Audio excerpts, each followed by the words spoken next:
வருஷம் தீபாவளிக்கு 4 விதமான காரமான ஸ்நாக்ஸ் தான் செய்ய போகிறேன்.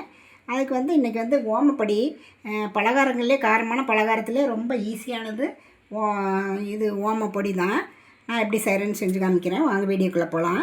இதுக்கு வந்து கடலை மாவு வந்து 2 கப்பு மெஷரிங் கப்பில் 2 கப் எடுத்து நல்லா ஜலித்து இதில் போட்டு வச்சுருக்கேங்க.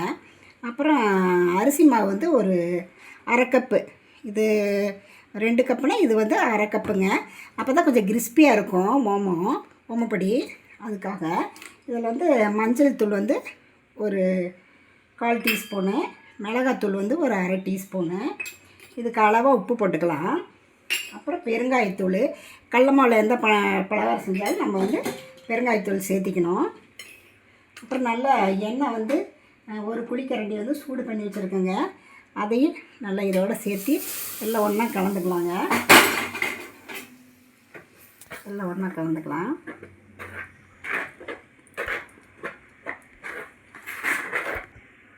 ஓமம் வந்து ஒரு ஸ்பூனை சுடுதண்ணியில் போட்டு ஒரு மணி நேரம் ஊற வச்சுருக்குங்க. இதை வந்து நம்ம அப்படியே வடிச்சுக்கலாங்க. ஓம தண்ணியை வந்து இதில் சேர்த்திக்கலாங்க. இது கூட கலந்துட்டு கொஞ்சம் கொஞ்சமாக வந்து நம்ம தண்ணி ஆட் பண்ணி சப்பாத்தி மாவோட கொஞ்சம் இலக்கமாக பிசைஞ்சுக்கணும். ரொம்ப கெட்டியாக வேண்டாம், ரொம்ப தண்ணி ஆட்ட வேண்டாம். நல்லா போட்டு கொஞ்சம் தண்ணி விட்டு பிசைஞ்சுக்கலாம்.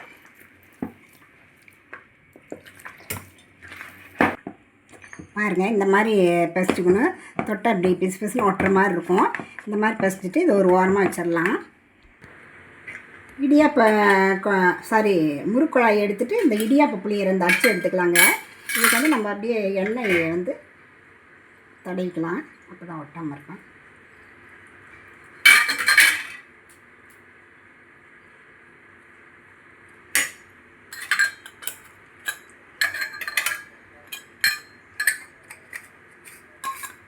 உள்ளேயும் வெளியிலையும் எண்ணெய் தடவிக்கலாங்க.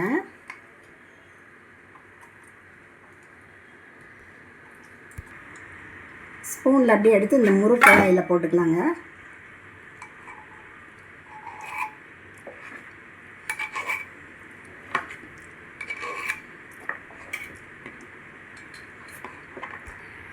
ஒரு பேனில் எண்ணெய் ஊற்றிருக்கேங்க. எண்ணெய் நல்லா காஞ்சிருச்சான்னு செக் பண்ணிக்கலாம். பாருங்கள், எண்ணெய் போட்டோன்னே மேலே வருது. நம்ம வந்து இதை புளிஞ்சு விட்டுடலாங்க. மீடியம் ஃப்ளேமில் வச்சுக்கலாம். ஏன்னா கையில் புளியிறப்போ நமக்கு ஆவி பறக்கும். இப்படியே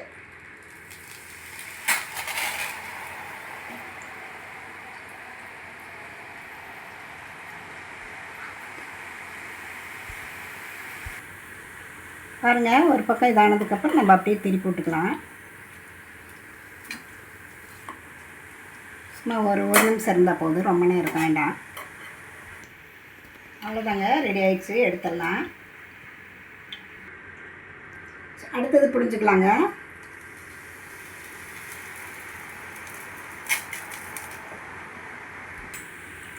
பாருங்க, அடுத்தது எடுத்துடலாம். அதே மாதிரி எல்லாத்தையும் போட்டு எடுத்துடலாங்க. பாருங்கள், எல்லாம் பொரிச்சாச்சு. எண்ணெயில் இந்த கருவேப்பிலை கொஞ்சம் போட்டு எடுத்துகிட்டு ஸ்டவ் ஆஃப் பண்ணிடலாம். பாருங்கள், எல்லாம் பொரித்து எடுத்துட்டேன். நம்ம இப்படியே வீட்லேயே செஞ்சோம்னா எவ்வளோ வருது பாருங்கள். அது ரொம்ப டேஸ்ட்டாகவும் இருக்கும், ஹைஜீனிக்காகவும் இருக்கும். நீங்களும் இந்த வருஷம் தீபாவளிக்கு இந்த மாதிரி ஓமப்பொடி செஞ்சு குழந்தைங்களுக்கு கொடுங்க. கார பூந்தி செய்கிறதுக்கு அந்த மெஷரிங் கப்பில் வந்து நான் 2 கப்பு கடல மாவு எடுத்து நல்லா ஜலிச்சு வச்சுருக்கேங்க. இது கூட வந்து ஒரு 4 டேபிள் ஸ்பூன் வந்து பச்சரிசி மாவு சேர்த்திருக்கேங்க. இதுக்கு அளவு வந்து உப்பு ஆட் பண்ணிக்கலாம். பேக்கிங் சோடா வந்து ஒரு 1/4 டீஸ்பூனு, அப்புறம் மஞ்சத்தூள் அது ஒரு 1/4 டீஸ்பூனு, மிளகாத்தூள் வந்து ஒரு அரை டீஸ்பூனுங்க. இது எல்லாத்தையும் சேர்ந்து நல்லா கலந்து விட்டுடலாம். நம்ம விஸ்கு வச்சு கலந்தோம்னா தான் கட்டி எதுவும் இல்லாமல் இருக்கும். இதை நல்லா கலந்து விட்டுட்டு கொஞ்சம் கொஞ்சமாக தண்ணி ஊற்றி நம்ம கரைச்சிக்கலாங்க.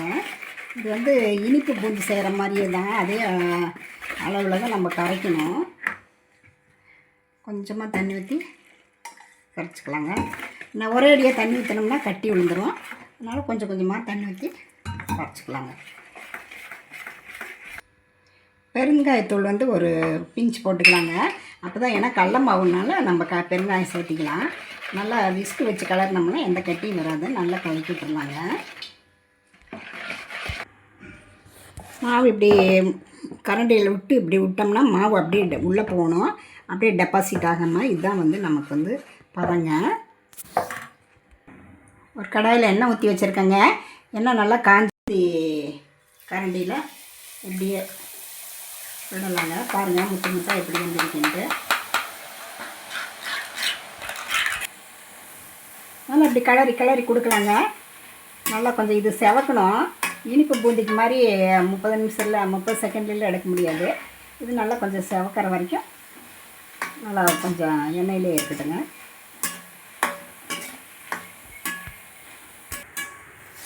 பாருங்கள் அந்த அளவுக்கு செவந்தால் போதும். அதை எடுத்துடலாம்.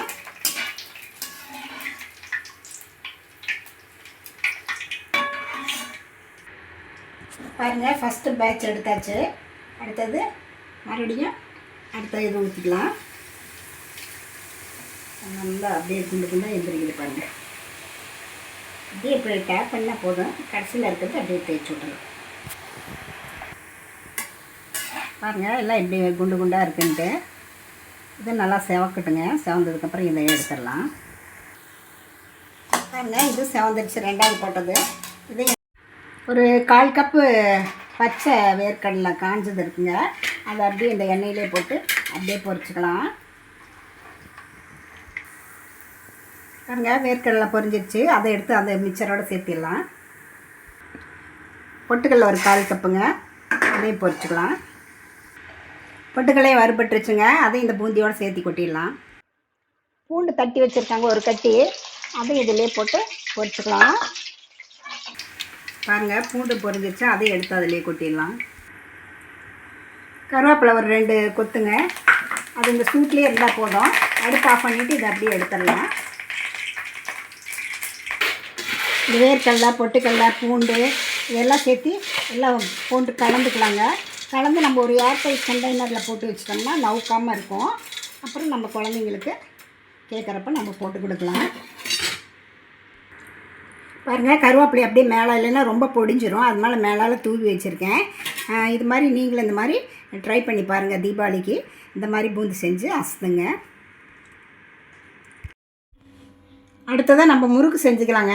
ஒரு பவுல் எடுத்திருக்கேன். அதில் வந்து பச்சரிசி மாவு வந்து 2 கப்பு மெஷரிங் கப்பில் 2 கப் எடுத்திருக்கேன். நம்ம வந்து வீட்டு மாவு தான் நான் யூஸ் பண்ணியிருக்கேன். நீங்கள் கடையில் கிடைச்ச கொழுக்கட்டை மாவோ எந்த மாவு கிடைச்சாலும் நீங்கள் வாங்கி யூஸ் பண்ணிக்கலாம். அது கூட வந்து கடலை மாவு வந்து ஜலிச்சு வச்சுருக்கேன். அது வந்து 1/2 கப்புங்க. அப்புறம் வந்து பொட்டுக்கடலை வந்து நான் வந்து ஒரு 1/2 கப் எடுத்திருக்கேன். இதை வந்து நான் பொடிச்சிட்டு வந்துடுறேன். பாருங்கள் இதை வந்து பொடிச்சிட்டு வந்துட்டேன். இது வந்து நம்ம வந்து இதில் வந்து ஜலிச்சுக்கலாம். ஏன்னா பொட்டுக்கடலை அப்படியே ஏதாச்சும் ஒன்று அரைபடாமல் இருந்தால் அந்த முறுக்குழாயில் போய் அடைச்சிக்கும். இதை ஜலிச்சுக்கலாம். பாருங்கள் இதுக்கு அளவை வந்து உப்பு எடுத்துக்கலாம். அப்புறம் மிளகாத்தூள் வந்து தனி மிளகாத்தூள் அது வந்து ஒரு டேபிள் ஸ்பூன் எடுத்திருக்கேன். அப்புறம் பெருங்காயத்தூள் வந்து ஒரு 1/4 டீஸ்பூனு. அப்புறம் ஓமம் வந்து ஒரு 1/2 டீஸ்பூனு. எள் 1 டீஸ்பூனுங்க.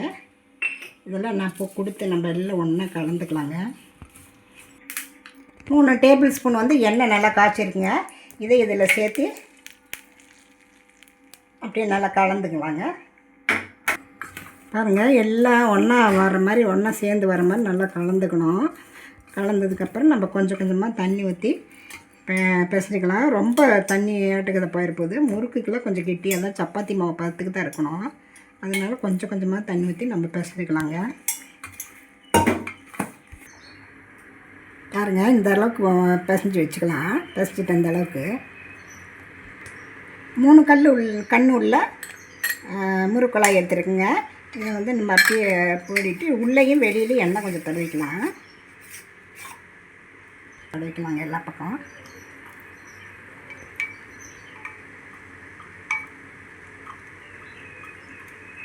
வெளியிலையும் அப்படியே கொஞ்சம் தொடச்சிக்கலாங்க.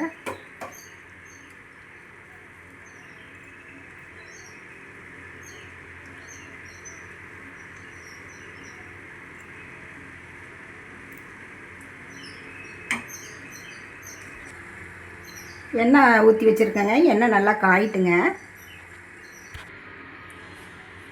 பிசைஞ்ச மாவை இந்த முறுக்குழாயில் போட்டுக்கலாங்க. இன்னும் கொஞ்சம் போட்டுக்கலாம்.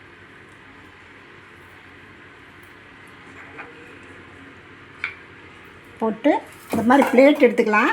இல்லைன்னா அந்த பூந்தி கரண்டியிலே கூட அன்ன கரண்டியிலே கூட நம்ம அப்படியே தேய்ச்சி விட்டு இது பண்ணிக்கலாம். நம்ம இதுலேயே தட்டிலேயே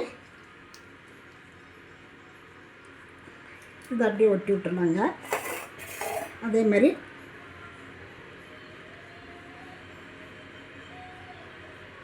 இதை அப்படியே அமுத்தி விட்டுடலாம்.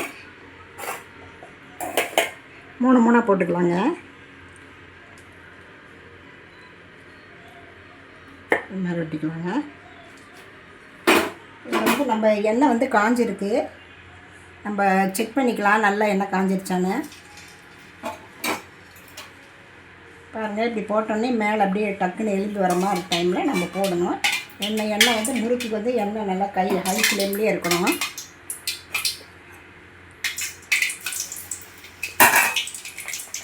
இதே மாதிரி ஒவ்வொன்றா போட்டுக்கலாங்க. 3 மூணாக போட்டுக்கலாம். எண்ணெய் நல்லா செவக்கட்டுங்க. இது முறுக்கு நல்லா செவக்கட்டும். ஒரு பக்கம் செவந்தோடனே அப்படியே அடுத்த பக்கம் திருப்பி விடலாங்க. இந்த நல்லா இப்படி மாதிரி எண்ணெய் பபுளாக இருக்கிறது பபுள் அடங்கினோடனே நம்ம முறுக்கு எடுத்துடலாம். வெந்துடும். பாருங்கள், நல்லா செவந்துருச்சு, எடுத்துடலாம்.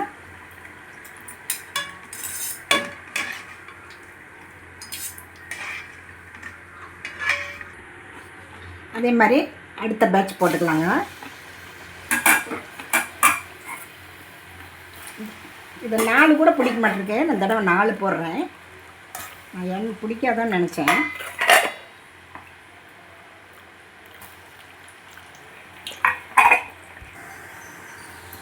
அப்படியே திருப்பி விடலாங்க.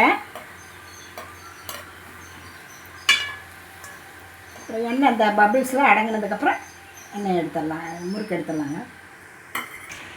பாருங்கள், நல்லா வெந்துருச்சு, எடுத்துடலாம்.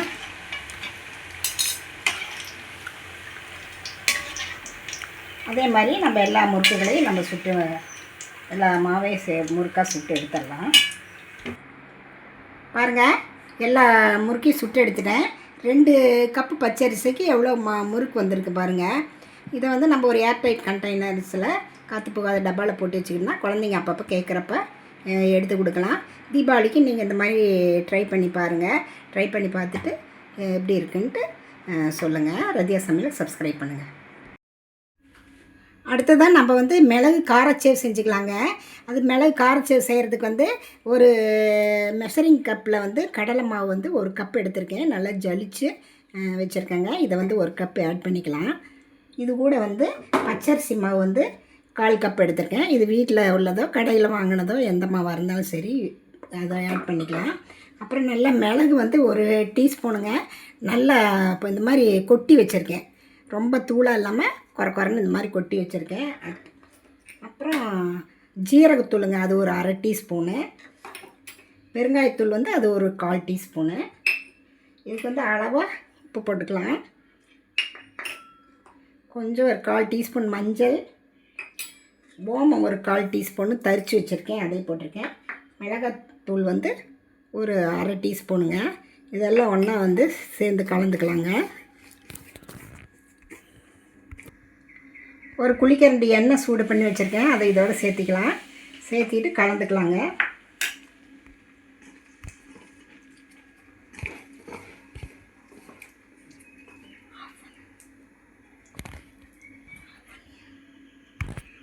எத்தனை கட்டை கண்ணி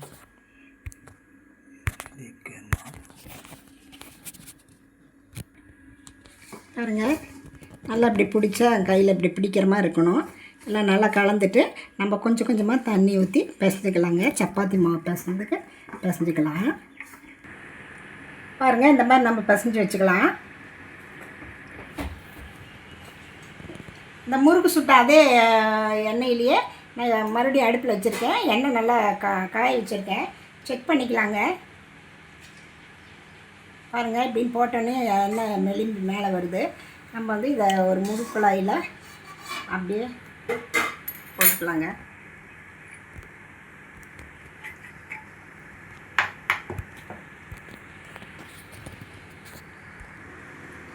பாருங்க முறுக்குழாயில் நல்லா இப்படி எண்ணெய் அப்ளை பண்ணி வச்சுருக்கேன் உள்ளே வெளியில் எல்லாத்துலேயும். அப்புறம் நம்ம இந்த மாவு வந்து இதில் அப்படியே உள்ளே ஆட் பண்ணிக்கலாங்க.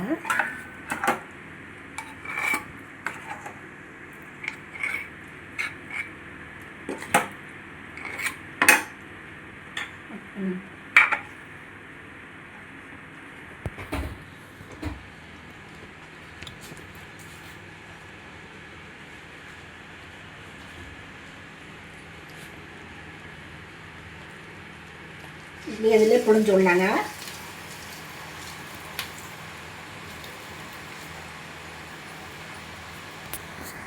நம்ம ஓரளவுக்கு செவக்க வந்ததுக்கப்புறம் நம்ம திருப்பி விட்டுக்கலாம்.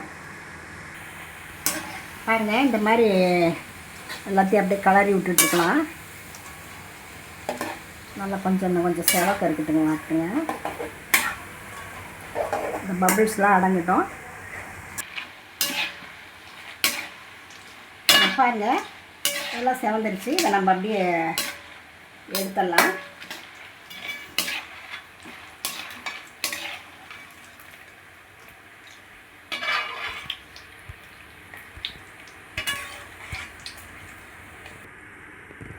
மீதி இன்னும் கொஞ்சம் இருக்குது, அதையும் இன்னொரு பேட்சாக போட்டுக்கலாம். அதே மாதிரி இது நல்லா வேகட்டுங்க. திருப்பி எடுத்துடலாம். பாருங்கள் அடுத்தது நல்லா செவந்துருச்சு. நம்ம எடுத்துடலாம்.